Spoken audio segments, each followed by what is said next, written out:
Shalom, friends. Rob Vanhoff here with Rob on the Rock, looking at a passage from our weekly Torah portion, which extends from Exodus 27:20, I think, through 30:10, and 30:10 for sure, because this is the very last verse of our Torah portion that we're going to look at here.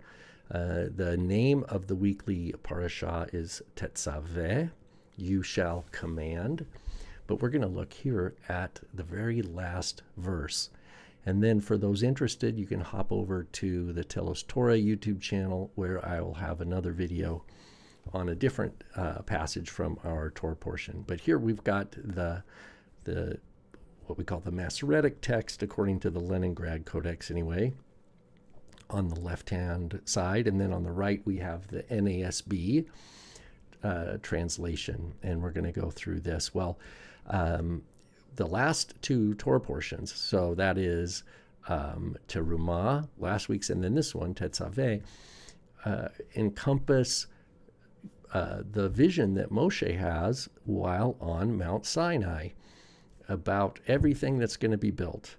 And it starts, of course, Terumah, that's last week, starts with an inventory, all the things that you will received from the children of Israel.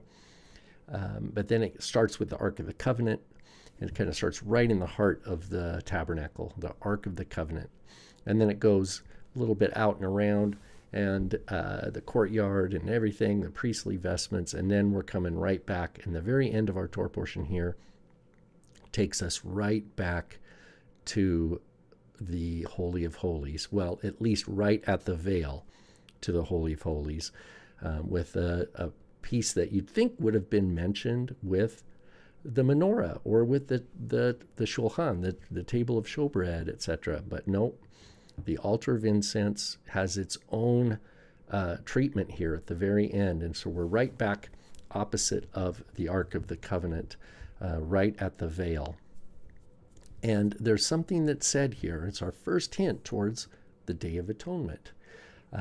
It says here in Exodus 30, verse 10, Vechiper Aharon al karnotav, and Aaron shall make atonement on its horns. That is the karnot, the horns of this altar of incense, which is in the holy place, right up against the veil, opposite of the Ark of the Covenant. And then it says, Ahat Bashana. Ahat Bashana. Once in the year. And I take this Ahat, it is a number, it's functioning what we call substantively, meaning once, one time. Elsewhere in scriptures, you see Ahat modifying the noun Pa'am. Pa'am Achat would mean one time. But here we just have the number Achat Bashana. And we're going to see the only other place we have Achat Bashana is, well, we have it twice in this verse, as we'll see, and then once in, you guessed it, Leviticus 16. And I have that verse dialed up here, and we'll look at that also. So once in the year. Well, it's the Day of Atonement. So even before the golden calf incident, Moses is receiving instructions according to a visual and descriptive patterning, if you will, of what he's going to build. And part of that includes what we think of as the Day of Atonement. Even though it doesn't give us the day here, when that is, it says Achat Bashana, once in the year, Bashana. So let's go again. Vechiper Aharon al karnotav. He will kiper over the horns once in the year. Midam chatat hakipurim. Midam, that's from the blood of the chatat hakipurim, of the sin offering of atonements. Achat bashana. Again, we have it again. Achat bashana. Then it says, Yekaper alav. He will make atonement on it. And then it says, Ledorotechem, for your generations. Kodesh Kodashim hu la'Adonai. it is most holy unto Adonai. So altogether, Vekiper Aharon al karnotav achat bashana. Midam chatat hakipurim achat bashana yechaper alav. Ledorotechem. Kodesh kodeshim hu laAdonai. It is most holy unto the Lord. So that achat bashana we see twice here, but again, we're not told when. It's just once in the year. Well, the only other time we see this in all of Tanakh here is Leviticus 16:34. And this is at the end of the instructions of the Day of Atonement. V'haita zot lachem lechukat olam. And this will be for you all, chukat olam, an eternal statute. Lechaper al bnei Israel, to atone for the children of Israel, mikol chatotam, for all their sins. Achat bashana. There's our achat bashana. I don't know if you could see my cursor. Achat bashana. That's the same phrase that we see here at the end of our Torah portion this week. Once in the year. Vaya'as ka'asher tziva Adonai et Moshe. And he did just as the Lord had commanded Moshe. So, v'haita zot lachem lechukat ulam. This shall be for you all an eternal statute, permanent statute, it says here in the NASB. Lechaper al bnei Israel mikol chatutam achat bashana. Well, what we learn from the Epistle of Hebrews is that this is just like all these things are a copy of what is Moses is seeing in the heavenlies. So that is to say, just like he says, make it as I showed you on the mount. Same thing here, that this is a picture of something that's happening once in all time.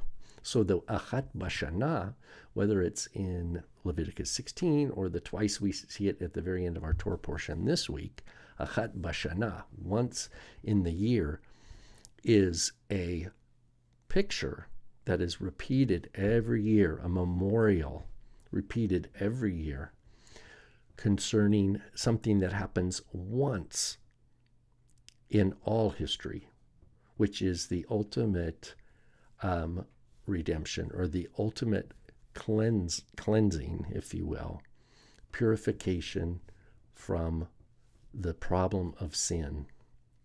Sin is something that builds up and is a contaminant, and it has to be dealt with because there's a world full of sin, and because of sin, what? Death, right? Death came into the world through sin. We know this from Genesis. And that God provides a means, and that's what we're seeing here, in his holiness and in his purity and in his kindness and grace, a means for those sins to be atoned. And it is something that is precious in God's eyes. It is Kodesh Kodeshim, is holy of holies. It is most holy unto the Lord. That this, what we're talking about in terms of the physical object, is the altar of incense. Its location is right up against the veil opposite of the Holy of Holies where the ark is. And of course, if we go into detail with Leviticus 16, we know all about the high priest who goes in wearing only linen. He doesn't wear any of his high priestly vestments. He goes in as a human being wearing only linen. And of course, he has he takes from the altar of incense when he goes into the Holy of Holies. But this happens once in all time. That's the picture.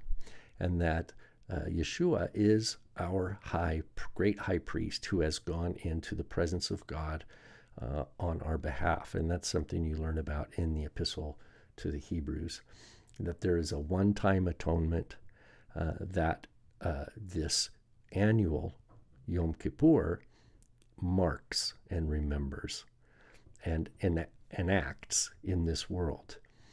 And so that's the very last verse of our Torah portion this week is Exodus 30, verse 10.